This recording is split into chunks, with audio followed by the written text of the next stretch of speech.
Amateur de comics ou pas, bienvenue dans cette nouvelle émission. Alors que je t'explique quand même rapidement comment va fonctionner ce Comic Zone. Tu remarqueras au passage la référence à un célèbre jeu Mega Drive. Bah ouais, qu'est-ce que tu veux hein, gamer un jour, gamer toujours. On se refait pas. Bref, Comic Zone sera une émission irrégulière, essentiellement basée sur les sorties ciné super-héroïques. Et puis, si j'ai envie des fois, je me permettrai même de faire un épisode sur un héros ou une saga qui n'a rien à voir avec les sorties ciné. Non, parce que ça m'étonnerait qu'on ait droit au ciné à House of M, Spider Island ou encore la saga Onslaught. Mais bref, vous l'aurez compris, aujourd'hui on va parler de la saga Civil War, sortie en 1997 et éditée chez Panini Comics. Ouais, ça fait presque 10 ans déjà. Ça semble tellement proche dans mon esprit de fan d'hommes en collant. Ah oui, dans cette émission, je me consacrerai exclusivement aux versions BD et ne parlerai pas, ou alors très peu, des films sortant dans les salles obscures. Non, parce que sinon, chaque émission va durer au moins 20 minutes, quoi. Et c'est pas pour dire, mais j'ai quand même une vie en dehors de YouTube. La musique, Just Cause 3 sur PS4. Bref, rentrons tout de suite dans le vif du sujet, à savoir que vaut Civil War en comics. Eh bien, c'est ce que nous allons voir tout de suite. Civil War est une saga en 7 épisodes créée par Mark Millar et illustrée par Steve McNiven, touchant la plupart des titres Marvel de l'époque, comptant bon nombre d'histoires annexes et ayant de lourdes et importantes répercussions dans l'univers Marvel. Mais ça, nous y reviendrons en fin de vidéo. L'histoire principale démarre lorsque les New Warriors, groupe de super-héros adolescents créé par Tom DeFalco et Ron Frenz et apparaissant pour la première fois dans l'épisode 411 de la série Mighty Thor, provoque un accident causant des centaines de morts suite à l'une de leurs interventions. Suite à ce drame, le gouvernement des États-Unis décide de mettre en place une loi de recensement obligeant tous les super-héros à dévoiler leur identité secrète et à bosser pour le gouvernement. Ouais, en gros, les super-héros deviendraient des super-flics. Alors, immédiatement, deux camps se créent. Les pro-recensements comptant dans ses rangs Iron Man, Mr. Fantastic, Hank Pym, Spider-Man, Tigra et bien d'autres, ainsi que le camp de Captain America, lequel pense que cette loi entraîne une entrave à leur liberté individuelle et menace la vie de leurs proches.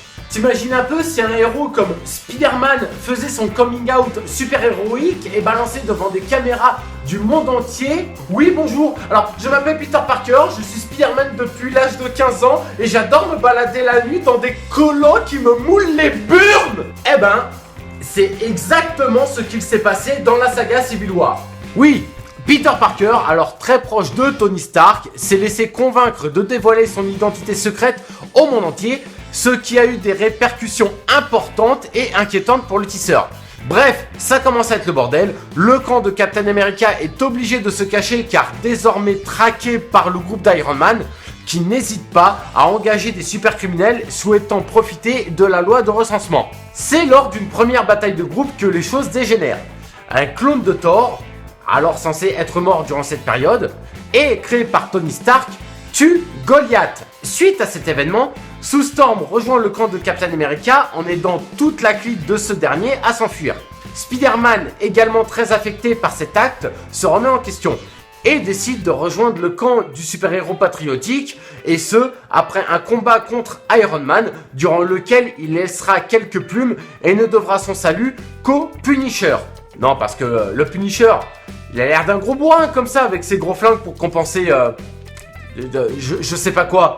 Mais au fond de son être, il a un petit cœur qui bat quand même, le Frank Castle. Bref, pendant ce temps-là, certains super-héros sont capturés et envoyés dans une prison de la zone négative, laquelle fut créée par Tony Stark, se croyant vraiment au-dessus de tout. Espèce de mégalo sans cœur, va. Suite à plusieurs révélations concernant des taupes dans les deux camps, la bataille finale s'engage enfin. Le clone de Thor se fait poutrer la face comme j'ai rarement vu par un Hercule ultra vénère. Captain America fout finalement une branle mémorable à Iron Man, et ce, avant d'être arrêté par les habitants de New York. Bah ouais, hein, une guerre civile ça fait des dégâts.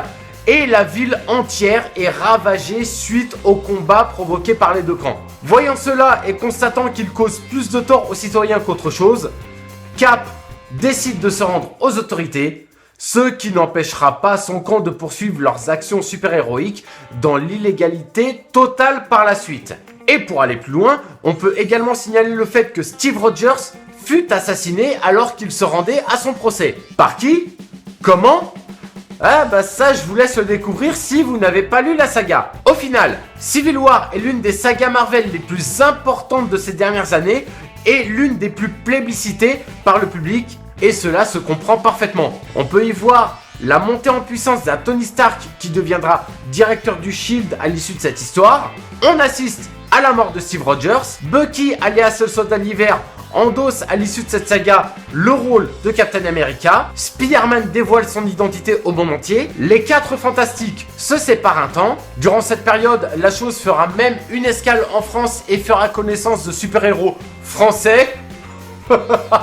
Cette blague. Speedball, seul rescapé des New Warriors, donc le groupe à l'origine de la loi de recensement, devient Penance et intégrera par la suite l'équipe des Thunderbolts.